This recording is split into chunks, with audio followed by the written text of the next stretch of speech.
Welcome to aspirants academy. ఈ వీడియోలో మనం అసలు బడ్జెట్ యొక్క బ్యాక్గ్రౌండ్ హిస్టరీ ఏంటి, బడ్జెట్ యొక్క టెక్నికల్ వర్డ్స్ అసలు ఎలా ఉపయోగపడతాయి ఎకానమీలో అని చెప్పేసి మనం చూద్దాం. ఇప్పుడు ఇక బడ్జెట్ అనే పదం రాజ్యాంగంలో 112వ అధికరణం తెలియజేస్తుంది. మన దేశంలో ఏటా ఏప్రిల్ 1 నుంచి ఆర్థిక సంవత్సరం ప్రారంభమవుతుంది. ఏప్రిల్ 1 నుంచి మార్చ్ 31 వరకు ఆర్థిక సంవత్సరం ఉంటుంది. ఏప్రిల్ 1న ఆర్థిక సంవత్సరం ప్రారంభమవుతుంది, 31న ఆర్థిక సంవత్సరం ఎండ్ అవుతుంది. ఇక బడ్జెట్ అనే పదం బుగ్గెట్ అనే ఫ్రెంచ్ పదం నుంచి వచ్చింది. బుగ్గెట్ అనగా తోలు సంచి. అయితే ఈ బడ్జెట్ని మొదటిసారిగా 1860 ఫిబ్రవరి 18న జేమ్స్ విల్సన్ ప్రవేశపెట్టారు. అయితే 1921లో సాధారణ బడ్జెట్ నుండి రైల్వే బడ్జెట్ను వేరు చేయడానికి ఆక్వావర్త్ కమిటీని ఏర్పాటు చేయడం జరిగింది. సో ఈ కమిటీ సిఫార్సుల మేరకు 1924 నుండి రైల్వే బడ్జెట్ను ప్రత్యేకంగా ప్రవేశపెడుతున్నారు. సో లాస్ట్ బడ్జెట్ వచ్చేసి 2016లో ప్రవేశపెట్టడం జరిగింది. అప్పటి 2016లో కేంద్ర రైల్వే మంత్రి అయిన సురేష్ ప్రభు గారు చివరి రైల్వే బడ్జెట్ను ప్రవేశపెట్టడం జరిగింది. స్వతంత్ర భారతదేశంలో తొలి బడ్జెట్ను ప్రవేశపెట్టింది జాన్ మత్తై, అప్పటి రైల్వే శాఖ మంత్రి జాన్ మత్తై స్వతంత్ర భారతదేశంలో. ఇక 1958-59లో జవహర్లాల్ నెహ్రూ సాధారణ బడ్జెట్ని ప్రవేశపెట్టడం జరిగింది. ఇక మన దేశంలో అతి ఎక్కువ సార్లు బడ్జెట్ని ప్రవేశపెట్టింది ఎవరంటే మొరార్జీ దేశాయ్. ఒక స్త్రీ ప్రధానమంత్రి హోదాలో ఉంటూ ఆర్థిక శాఖను నిర్వహించి బడ్జెట్ని ప్రవేశపెట్టింది ఇందిరాగాంధీ గారు. ఇక బడ్జెట్ రూపకల్పన విషయానికి వస్తే అసలు బడ్జెట్ రూపకల్పన ఎలా జరుగుతుందంటే, ముందు బడ్జెట్ రూపకల్పన చేయడానికి ఎన్నో కసరత్తులు పడతారు. Every year February last working day రోజు బడ్జెట్ని ప్రవేశపెట్టడం జరుగుతుంది. సో ఈ ఫిబ్రవరిలో బడ్జెట్ ప్రవేశపెడితే సెప్టెంబర్ ఆగస్టు నుంచే వీళ్ళు కేంద్రం వివిధ రాష్ట్రాల నుంచి సమన్వయపరచుకోవడానికి ప్రయత్నిస్తుంది. కేంద్రం వివిధ రాష్ట్రాలను సమన్వయపరిచి వాటికి కావాల్సిన సౌకర్యం కల్పిస్తూ బడ్జెట్లో ప్రాధాన్యం కనిపిస్తుంది. ఇక బడ్జెట్ వనరుల సమీకరణ చూసినట్టయితే ఏ బడ్జెట్నైనా రెండు అంశాలు ఉంటాయి. అవి ఒకటి బడ్జెట్ వ్యయం, బడ్జెట్ ఆదాయం. బడ్జెట్లో రెవెన్యూ అకౌంట్, క్యాపిటల్ అకౌంట్ అని రెండు భాగాలుంటాయి. ప్రత్యక్ష పరోక్ష పన్నుల ద్వారా వచ్చే ఆదాయంతో పాటు పన్నేతర ఆదాయం కూడా కలిపితే వచ్చేది రెవెన్యూ ఆదాయం. సో ప్రత్యక్ష పన్నులు, పరోక్ష పన్నులు అవుతుంటాయో వీటితో పాటు పన్నేతర ఆదాయాలు కూడా కలిపితే వచ్చేది రెవెన్యూ ఆదాయం.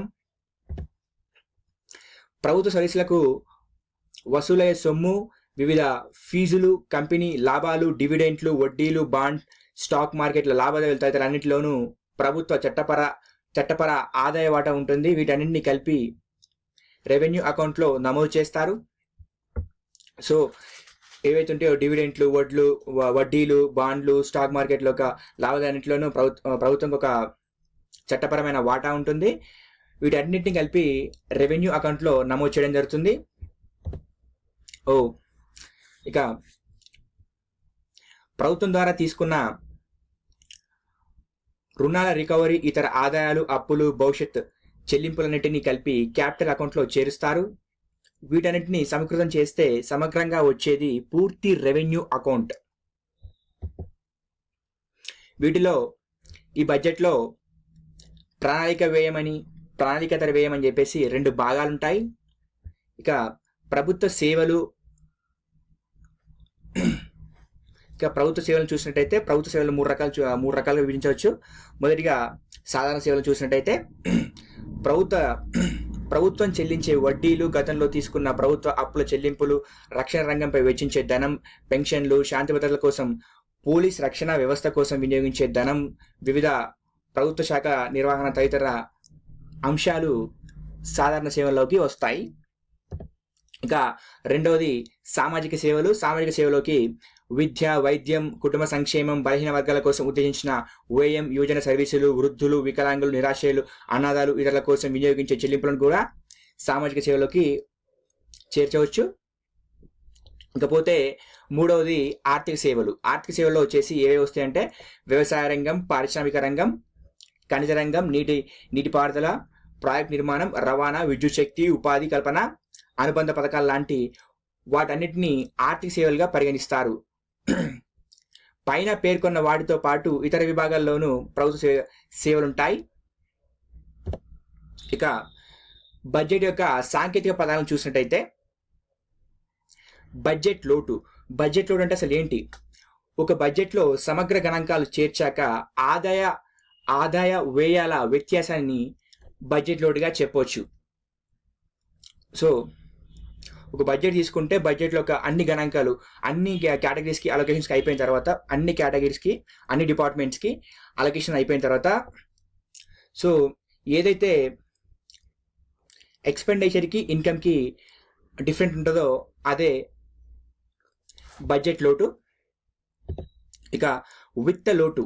విత్త లోటు అంటే ప్రభుత్వం ఒక సంవత్సర కాలంలో చేయబోయే సంపూర్ణ వ్యయం, సమీకరించుకునే వనరులు, ఇతరత్ర ఆదాయం, భవిష్యత్తు కోసం ప్రతిపాదించిన అప్పుల పరిమాణం కంటే ఎక్కువగా ఉండి ఆదాయ వ్యయాల మధ్య వ్యత్యాసం వచ్చినప్పుడు దాన్ని విత్తలోటుగా పరిగణించవచ్చు.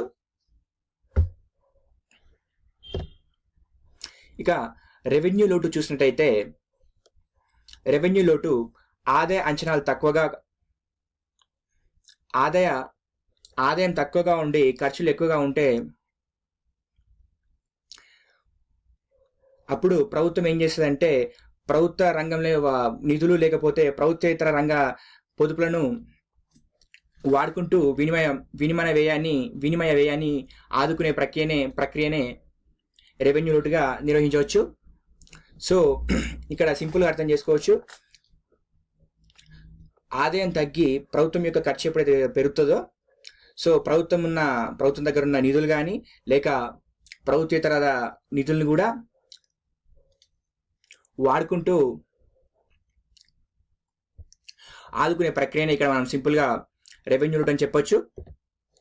పెట్టుబడి ఖాతా కొరత. సో పెట్టుబడి ఖాతా కొరత ఈక్వల్ పెట్టుబడి వ్యయం మైనస్ పెట్టుబడి ఆదాయం. సో పెట్టుబడి ఖాతా కొరత దీన్ని ఎట్లా నిర్వహించవచ్చు అంటే ఎట్లా డిఫైన్ చేయొచ్చు అంటే పెట్టుబడి ఖాతా కొరత ఈక్వల్ పెట్టుబడి వ్యయం మైనస్ పెట్టుబడి ఆదాయం. సో పెట్టుబడి వ్యయం నుంచి పెట్టుబడి ఆదాయం తీసేస్తే వచ్చేదే పెట్టుబడి ఖాతా కొరత. ఇక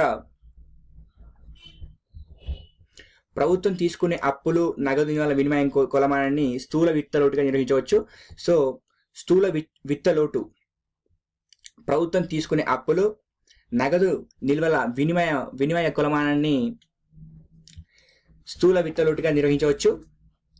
సో స్థూల విత్తలోటు ఈక్వల్ సమగ్ర వ్యయం మైనస్ ఆదాయ బిల్లులు ప్లస్ రుణేతర పెట్టుబడి బిల్లులు. ఇక పన్నులు రకాలు చూసినట్టయితే బడ్జెట్ లోటును లేదా విత్త లోటును, రెవెన్యూ లోటును పూడ్చుకోవడానికి ఆదాయ వనరుల సమీకరణల కోసం ఈ పన్నులు వేయడం జరుగుతుంది. తిరిగి ఈ పన్నులు రెండు రకాలు, ప్రత్యక్ష పన్నులు అని చెప్పేసి, పరోక్ష పన్నులు అని చెప్పేసి. ప్రత్యక్ష పన్నులు వ్యక్తిగత ఆదాయం మరియు ఉద్యోగులు సంపాదించే జీతం నుంచి మరియు వివిధ సేవల ద్వారా ఆర్జించే ఆదాయం నుంచి ప్రత్యక్ష పన్నులు వేయడం జరుగుతుంది. పరోక్ష పన్నులు ఎలా ఉంటుందంటే మనం ఏదైతే వస్తువులు కొంటామో ఆ వస్తువుల పైన వేసే ట్యాక్స్ ఇండైరెక్ట్గా అది వినియోగానికి చేరుతుంది, అది పరోక్ష పన్ను అవుతుంది. ఇక పన్నుల్లో పరోక్ష పన్నుల్లో మళ్ళీ తిరిగి 3 రకాలు.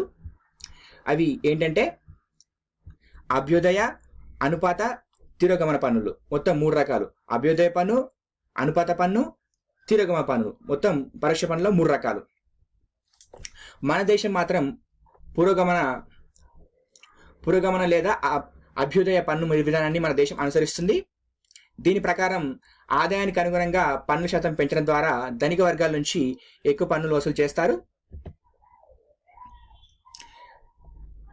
సంక్షేమ రాజ్య సూత్రాల్లో పురోగమన పన్ను విధానం 1, అనుపాత పన్ను విధానంలో ఆదాయ స్థాయి. ఇక అనుపాత పన్ను విధానం చూసినట్టయితే ఆదాయ స్థాయి దామాషా పద్ధతిలో పన్ను నిర్ధారణ జరుగుతుంది. ఒకసారి ఈ వర్గానికి ఎక్కువ పన్ను చెల్లిస్తే ఇంకొక వర్గం నెక్స్ట్ టైం చెల్లించాలి. ఇది అనుపాత పన్ను. ఇక తిరోగమన పన్నులు ఎక్కువ ఆదాయం సంపాదించే వారిపై తక్కువ పన్ను, తక్కువ ఆదాయం సంపాదించే వారిపై ఎక్కువ పన్ను విధించడం జరుగుతుంది. సో ఇక్కడ మనం గుర్తుంచుకోవాల్సిన విషయం ఏంటంటే పరోక్ష పన్నులు 3 రకాలు. అవి పురోగమన, తిరోగమన మరియు అనుపాత. సో మన దేశం మాత్రం పురోగమన పన్ను విధిస్తుంది పరోక్ష పన్నుల విధానంలో. ఈ పురోగమనం ఏంటంటే ఎక్కువ ఆదాయం సంపాదించిన వారిపై తక్కువ పన్ను, ఎక్కువ ఆదాయం సంపాదించిన వారిపై ఎక్కువ పన్ను, తక్కువ ఆదాయం సంపాదించిన వారిపై తక్కువ పన్ను విధించడం జరుగుతుంది. ఇకపోతే అనుపాత పన్నులో దామాషా పద్ధతి విధానంలో పన్ను విధించడం జరుగుతుంది. ఒకసారి ఈ వర్గంపై ఎక్కువ పన్ను విధిస్తే ఆ వర్గం నెక్స్ట్ సారికి ఇంకో వర్గం ఎక్కువ పన్ను చెల్లించాలి. ఇక తిరోగమన పన్ను. ఈ తిరోగమన పన్నులో ఎక్కువ వర్గాల వారు తక్కువ పన్నును, తక్కువ ఆదాయం గలవారు ఎక్కువ పన్ను చెల్లించాల్సి వస్తుంది. Thank you for watching. Please subscribe my channel.